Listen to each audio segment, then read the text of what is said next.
जी भी तो दबाव में आकर वो कह रहे हैं कि दबाव में आकर इस तरीके का फैसला लिया। हम एसआईटी के साथ में थे, लेकिन कई बार ऐसा हुआ है एसआईटी की जांच हुई है लेकिन सामने रिपोर्ट नहीं आई। यही वजह रही है कि विपक्ष ने सीबीआई जांच की मांग की और आज छात्रों का दबाव सरकार पर नजर आया है। इसी वजह से मुख्यमंत्री वहां पर पहुंचे जिस तरीके से प्रतिमा जी कह रही हैं। पंकज जी, जो छात्रों की मेहनत और भविष्य को समझते हो, उन्हीं का नाम है पुष्कर सिंह धामी। उन्होंने स्पष्ट कर दिया है कि वो मात्र सत्ता की कुर्सी तक सीमित नहीं है। वो संघर्ष की उस धरती पर उन छात्रों के साथ, उन युवाओं के साथ डटकर खड़े हुए हैं। यह कदम स्पष्ट रूप से युवाओं को न्याय दिलाने वाला, अब प्रदेश में नई राजनीति की नए मानक गढ़ने वाला कदम है। और आदरणीय मुख्यमंत्री पुष्कर सिंह धामी ने सदैव, जब से उन्होंने प्रदेश की बागडोर संभाली है, उन्होंने किसी भी विषय में अगर प्रदेश की उन्नति, प्रगति और समृद्धि सुनिश्चित होती है तो उन्होंने उसके लिए बड़े खुले मन से काम करने का बड़ा भरसक प्रयास किया है।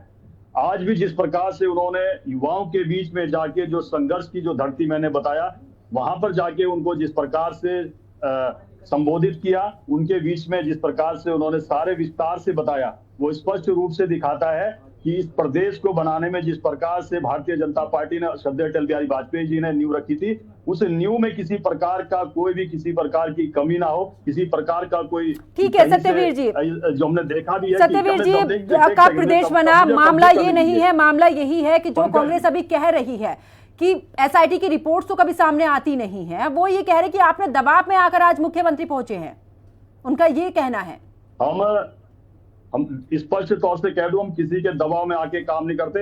हम केवल राज्य के हितों में जाके, अगर हमारे ऊपर किसी प्रकार का प्रेशर होता है, उस प्रेशर में हम जरूर काम करते हैं। और स्पष्ट रूप से बताना भी चाहता हूं। और जहां तक एसआईटी का विषय है, न्यायिक जांच, पहले एसआईटी और न्यायिक जांच दोनों काम कर रही है। अब आदरणीय मुख्यमंत्री जी ने एक कदम और बढ़ाया है। जो मैंने कहा भी, जो छात्रों की मेहनत और भविष्य को समझता हो, उसका नाम पुष्कर सिंह धामी है। वो मात्र सत्ता की कुर्सी तक सीमित नहीं है, युवाओं के लिए जो बेहतर हो सकता है उसके लिए वो कार्य करने के लिए आगे बढ़े हैं। और जहां तक एसआईटी की बात है, मुझे लगता है कि कांग्रेस को इस पे बोलने का किसी प्रकार का नैतिक अधिकार नहीं है। इनके दो नेताओं पे सीबीआई जांच चल रही है और सीबीआई जांच चल रही है, उसके खिलाफ ये धरना प्रदर्शन करते हैं। और अब जहां पर इनको अपनी सुटेबिलिटी दिखती है, वहां पर कहते हैं कि सीबीआई जांच होना चाहिए। ये जितने भी भले ही उनके नेताओं सत्यवीर जी, भले ही उनके नेताओं पर सीबीआई जांच चले, लेकिन वो मांग तो सीबीआई की ही कर रहे हैं कि वो तो कह रहे हैं कि सीबीआई जांच होनी चाहिए। जहां तक पंकज जी, पंकज जी, मुझे आपका प्रश्न सही से सुनाई नहीं दिया।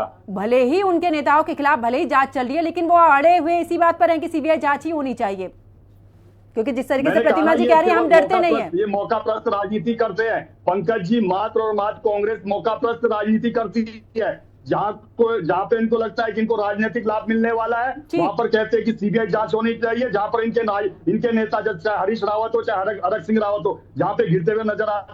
सर, हरक सिंह रावत तो पहले आप ही की पार्टी में थे, पहले आप ही की पार्टी में थे और कई आरोप भी उन्होंने लगाए। फिलहाल मुझे उस पर नहीं जाना है। इन्हीं के समय पे एक पंकज जी, मैं इसके साथ खत्म करने चाहता हूँ, 30 सेकंड दीजिए। 30 सेकंड दीजिए। हमारी सरकार में अगर किसी प्रकार का प्रकरण सामने आता है, हमने पहले ही कदम में उसको सॉल्व करने का काम किया है। आप ये बताइए कि कांग्रेस के समय इतने पेपर लीक हुए, चाहे वीडियो का पेपर हरीश रावत के समय हो, एनडी तिवारी के समय। सत्यवीर जी, किसी के भी समय पर पेपर लीक हुए हो, अब तो आपकी मौजूदा सरकार है ना, अब तो आपकी रिस्पॉन्सिबिलिटी बनती है सत्यवीर जी। मगर हम प्रतिबद्ध है कि सुचिता और पारदर्शिता के साथ सरकार चलाएंगे और युवाओं के भविष्य को सुनिश्चित करेंगे। ये हमने पहले। ठीक है सत्यवीर जी, लेकिन जिम्मेदारी भी आप ही की है जवाब देने की। ठीक है, वापस